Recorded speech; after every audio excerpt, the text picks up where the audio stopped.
бадахшон чатри симини замин аст, табиатро дар ангуштар нигин аст. ин навбат сафари мо ба боми ҷаҳон, яъне Бадахшон. Бадахшоне ки зебоиҳояш боварнакарданианду диёрест дарёҳояш лабрези об, чашмаҳояш поку мусаффо, шаршараҳояш дилрабо.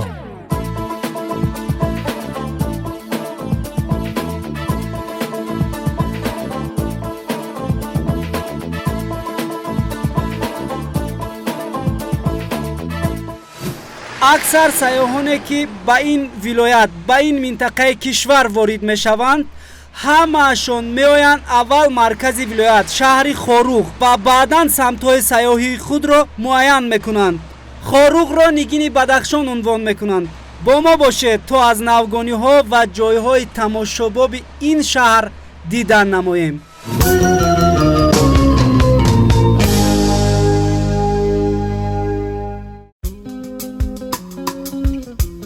шаҳри Хоруғ дар қисми ҷанубу ғарби вилояти мухтори кӯҳистони Бадахшон ҷойгир шуда моҳи октябри соли 1932 таъсис ёфтааст. масоҳати умумии он 19,4 километри квадратиро ташкил намуда, дар баландии 2000 метр аз сатҳи баҳр воқеъ гаштааст.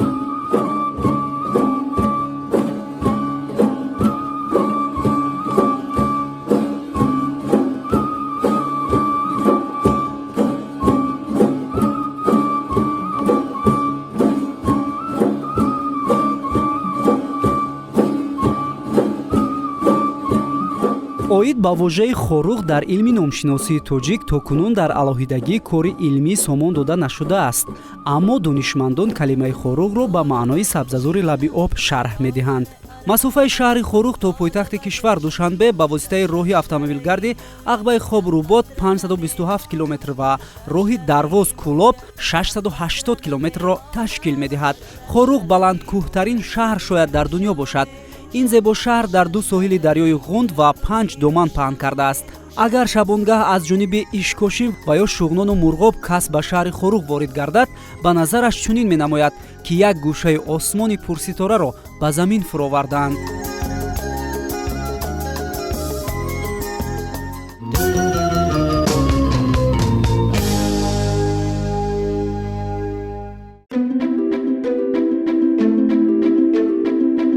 дар шаҳр бештар аз 28 000 аҳолӣ зиндагӣ дошта, ҳамарӯза ба Хоруғ аз ноҳияҳои вилоят ва шаҳри Душанбе зиёда аз 2500 нафар ворид мешавад. аз маркази шаҳр шоҳроҳи Душанбе, Хоруғ, Мурғоб, Қулма мегузарад. дарёи Ғунд аз мобайни шаҳр гузашта бо дарёи Панҷ якҷо мешавад. шаҳри Хоруғ махсусан дар солҳои истиқлолият боз ҳам инкишофу тараққӣ карда, чун маркази фарҳангию маърифатӣ, илму маориф машҳуру маълум гардидааст ва дар ин давра дигаргуниҳои фараҳбахш рӯи кор омаданд.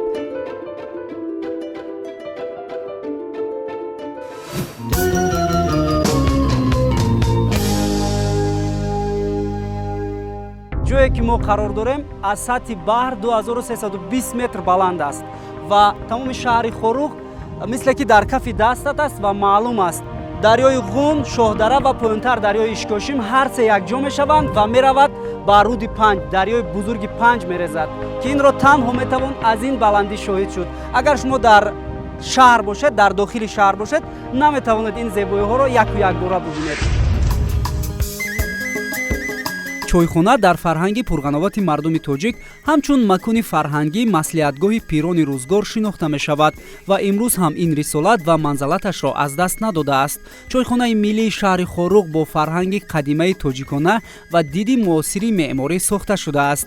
ҳар нафаре чун вориди он мегардад, нахуст бо фарҳанги волои миллати мо ошно мешавад. ҳамчунон дар ин ҷо конфронсҳои сатҳи баланди вилоятӣ ва ҳамоишҳо сурат мегирад.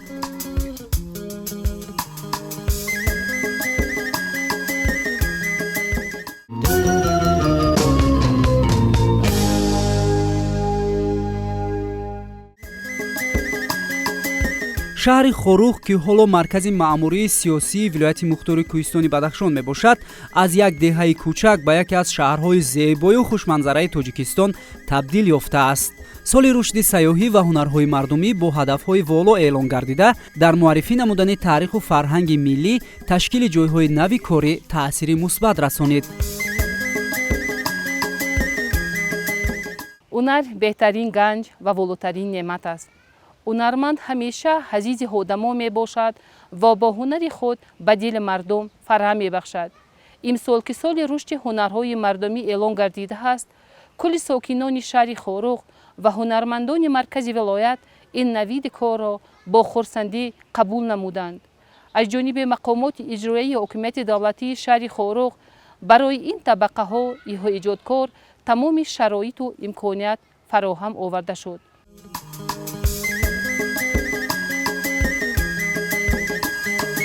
имрӯзҳо таваҷҷӯҳи сайёҳон ба ҳамаи минтақаҳои ватани маҳбубамон бар аъло эҳсос мегардад ки ин ба пешрафти иқтисодиёти мамлакат бетаъсир нахоҳад монд. аз ҷумла ба шаҳри Хоруғ сайёҳони зиёде меоянд. албатта ин гардишгарон аз армуғонҳои дастии омодашудаи ҳунармандони маҳаллӣ харидорӣ менамоянд ки ба ин восита ҳам фарҳанг тарғиб мегардад ва инчунин ба фоидаи кор аст. мо мехоҳем ки ҳамун чизи қадимиро эҳё намуда ба тарзи замонавӣ ба мизоҷон пешкаш кунем ва ҳамун духтароне ки мо омӯзиш мекунам, онҳо дар он ҳам худашон дизайн карда фикру худро бо ҳамин меҳро пешниҳоди мизоҷон мекунем. дар интернет мо як худамон сайт дорем ки дар онҷо ҳама маҳсулотҳое ки мо ихтироъ мекунем мо ба ҳамун ба интернет андохтем ва дар онҷо бисёр мизоҷон пайдо кардем. ҳатто аз ҳама минтақаҳои Тоҷикистон ба мо чӣ метиҳанд, фармоиш метиҳанд. аз тарафҳои Россия бисёртар фармоишҳои бисёр дорем. ба ғарз аз ин мо либоси бадахшониам медӯзем ки вай бисёр талаботи бисёр дорад. ҳозир дар ҳама тӯю дар ҳама идҳои ҳами кишвар ки ҳаст, дар онҷо либоси бадахшонӣ мепӯшем ва бисёр талаботи бисёр дорем. инҷо ба ин гуна сувенир ки армуғонҳо тамам ҷуробҳои бадахшӣ ва метавонем ки тӯҳфа бидиҳем ё ин ки ино барои мошино мегирам, барои калид мегирам, барои телефонҳо мегирам, барои ороишӣ, барои ягон тӯҳфа тақдим кардан инам бисёр хушрӯ мешавад. баъд ба ана ино талаботи бисёр ҳамун туристо ки ҳамҷо мебиёянд сайёҳон бисёртар ба ҳамино диққат метиҳанд. ин орнаменти бадахшонӣ ҳаст. баъд ина ҳамчун ҷуроб накардему ҳамчун попшак дар хона мепӯшанд. ана аҷоиб ҳаст. баъд сабук арзон. ҳамун заноне ки дар хона ҳамин корро иҷро мекунанд ба мо биберанд ба худ мағмақ мекунанд. масъулини шаҳр иброз менамоянд ки барои аз байн нарафтани ҳунарҳои миллӣ ва омӯзонидани ҷавонон ба ҳунарҳои қадима дар шаҳр курси омӯзишии 3 наслро ташкил карданд. мақомоти шаҳри Хоруғ барои шаҳрвандони бекор курсҳои таълимӣ ташкил намуд. дар натиҷаи ин курсҳо намадбофӣ, палосбофӣ, намудҳои мӯҳра ва қуроқдӯзӣ, шерозбофӣ, шолбофӣ аз нав ҳиё гардидаанд. махфили 3 насли ҳунармандон аз ҷониби мақомоти шаҳрӣ ташкил намуда дар пешрафти ҳунарҳои мардумӣ нақши калидӣ гузоштанд. аз ҷониби мақомоти маҳаллӣ дар ҳамкорӣ бо дигар ташкилотҳо барои сайёҳон меҳмонхонаҳои замонавӣ бо тамоми шароит, марказҳои хизматрасонӣ ташкил карда шудаанд. имрӯз дар маркази шаҳри Хоруғ 27 меҳмонхонаҳо расман ба қайд гирифта шуда барои мизоҷон хизмат расонида истодаанд. бояд гуфт ки маркази вилоят сол то сол симои худро дигар намуда иншоотҳои бузург сохта ва ба истифода дода шудаанд.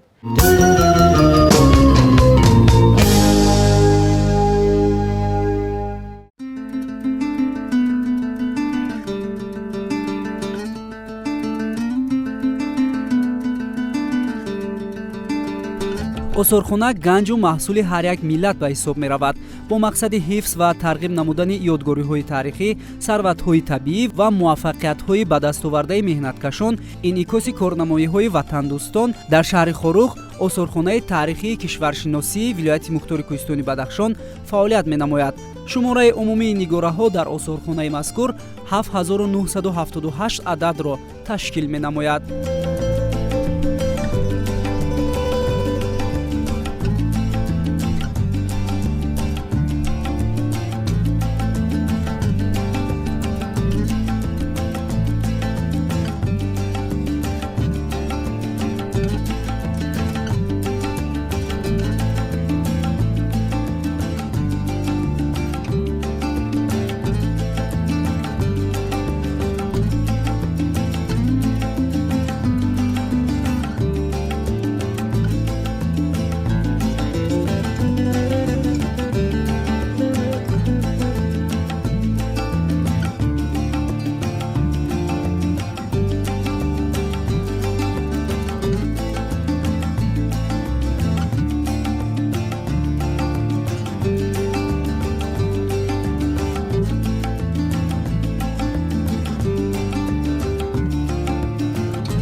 хизматрасонӣ ба сайёҳи муосир яке аз шартҳои аввалиндараҷа ба шумор меравад.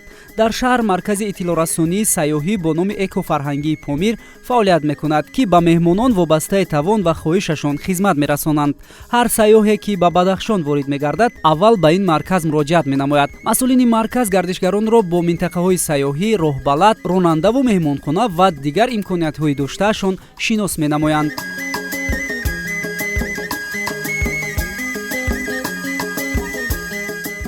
дар дохили марказ мағоза фаъолият мекунад, ки кулли молу маҳсулоташ ҳунарҳои мардумӣ, яъне ки ҳунарҳои дастӣ, ҳунармандони Бадахшон. Бино ба гуфтаи масъулини марказ мегӯянд, ки инҷо ҳамаи маҳсулотҳоро аз ҳунармандон мегиранд ва вақте ки ба фурӯш меравад, баъдан пулашро ба онҳо медиҳанд. Ва марказ бо ҳамаи ҳунармандон, аниқтараш мағоза бо ҳамаи ҳунармандон ҳамкорӣ дорад. Чӣ тавре ки бибинед инҷо сар карда аз тоқиҳои бадахшонӣ то болопӯши чойнику фарз кардем аҷубаҳо ва бигӯем, ки ҳамаи он армуғонҳо, ҳатто ин гуна ҷуробҳои бадахшии хурд, ки метавонад барои ороиш дар мошин ё ин ки ҳар чизи дигар бошад, инҷо пайдо кардан мумкин аст.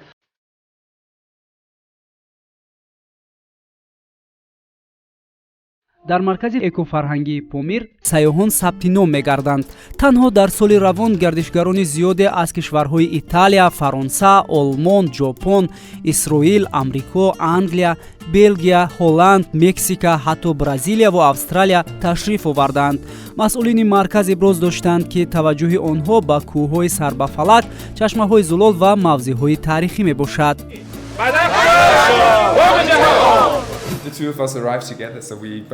таи 2 рӯз мешавад, ки дар Тоҷикистон ҳастем. аввал ба Душанбе омадем ва баъдан ба Хоруғ. дар роҳ аз дидани манзараҳои зебои шумо лаззат бурдем. инҷо ҳамаи чӣ табиӣ аст. мардум бо табассум назар мекунанд ва хело меҳрубон ҳастанд. хизматрасонӣ низ инҷо дар сатҳи хело баланд ба роҳ монда шудааст. мо бо ҳамсарам кишварҳои зиёдеро сайёҳат намуда билохир қасд кардем ба Тоҷикистон биёем. мо чандин рӯз ҳамроҳи ҳамсарам фикр кардем, ки рухсатиамонро имсол дар кадом кишвар сипарӣ намоем. аз интернет минтақаҳои сайёҳии гуногунро зиёд тамошо кардем, аммо дар охир ба хулоса омадем, ки бояд ба Тоҷикистон биёем. ва воқеан ҳам аз омаданамон иштибоҳ накардем. инҷо деҳаҳои зебо, кӯҳҳои сарбафалаккашида, чашмаҳои мусаффо ва умуман ҳама чӣ дар Тоҷикистон табиӣ аст ва мо хело хурсандем, ки айни ҳол дар Тоҷикистон ҳастем. ташаккур ба шумо ва ташаккур ба ҳамаи мардуми меҳмоннавози Тоҷикистон. Thank you very much.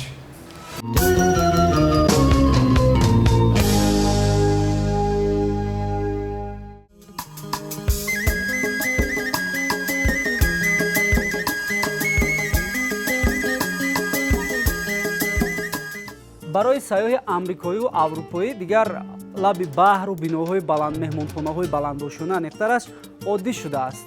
сайёҳи муосир дигар мехоҳад дар ҷое бошад, ки ҳама чӣ табиӣ аст. кӯҳ, манзараҳо. воқеан меҳмонхонаҳо дар ин минтақаи кишвар бозгӯи фарҳанги тоҷикона ҳастанд. сар карда аз амин капки дохили қафас, манзараҳои зебо.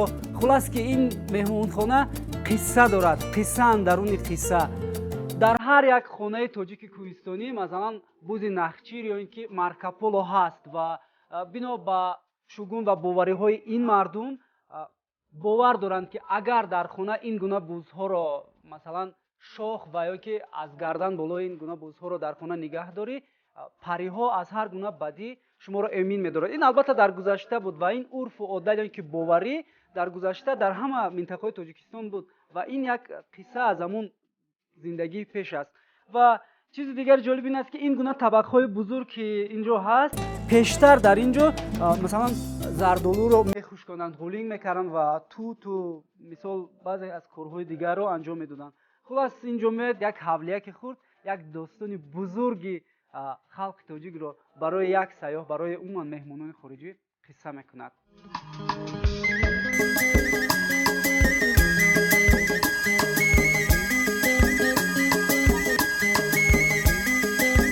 дар шаҳри хоруғ меҳмонхонаҳои зиёде вуҷуд дорад ки ҳамарӯза фаъолияти худро ба роҳ мондаанд.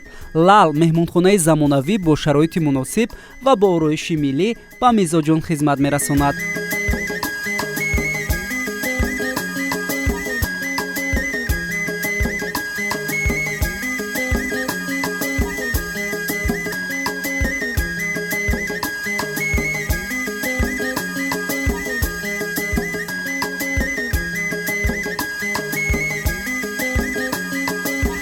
بیاد وارد میشیم با خانه، حتی با داخل جای خواب رو هم میبینیم. سطح خدمت رسانی در این گونه مهمانخانه ها بسیار خوب است و اینجا حمام بود و خب اکنون دیگر دل آدم میخواد که در این خیلی جای ها تنها استراحت کند.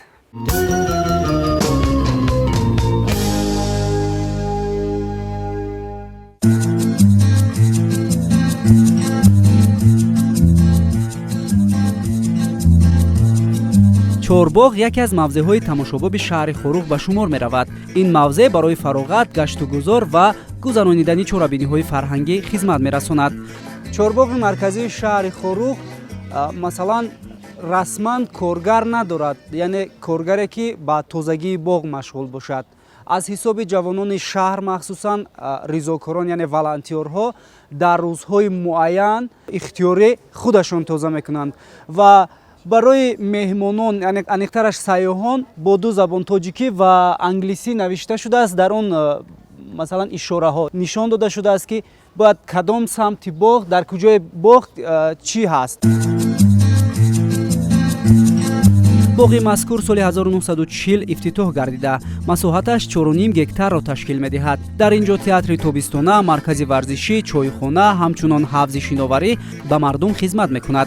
در آغاز سال‌های 90 عصر 20 باغ کورنوشایم گردیده به خرابازار تبدیل یافته بود و در دوران استقلالیت زینه به زینه از نوسازی کرده شد که موضع دلربا و استراحتی و جای دوست داشتنی خوروغیان میباشد. من فکر میکنم که این باغ یکی از باغ‌های بهترین نه اینکه ولایت بلکه جمهوری، نه اینکه جمهوری بلکه جهان است، چون که همه سیاحانی که به تاجیکستان میان و به بدخشان میان اول از باغ فرهنگی نظر میکنند. این باغ یکی از دستاوردهای فرهنگی ما میباشد و هر یک سیاحی که به بدخشان سفر میکند اولین شده به باغ چهارباغ می‌دارد و ما با این فخر میکنیم. راهروها، جایهای نشست و دیوارها با سنگچینی مخصوص آرا داده شده است که در دیگر باغ‌های فراغتی کم وامیخوریم. یکی از خصوصیت فرق کننده این باغ از دیگر باغ‌های کشور این فرش‌ها یعنی که راهروهایی که در این باغ هست با سنگ‌ها آرایش داده شده است. در این باغ 3 نوع سنگ استفاده شده است که 12 نوع آرایش را در بر می‌گیرد. مثلا سنگ دریایی، سنگ ساحلی که برای آرایش دیوارها نگاشته کار کرد می‌شود، کاربرد می‌شود اینکترش، سنگ دیواری و تخته سنگ که اینجا اکثرا تخته سنگ استفاده شده است. گرچند این اصول در عصر 21 در دولت‌های مترقی دنیا مد گردیده است، ولی اصلاً آن هنری والای مردم تاجیک است. امروزها سنگ را با تکنولوژی و تکنیک حاضر زمان کار کرد و سوخته می‌نمایند، ولی تاجیکان عصرها پیش سنگ را دستی کار کرد می‌کردند و از آن خانه می‌ساختند و گرد و اطراف را آرام می‌دادند.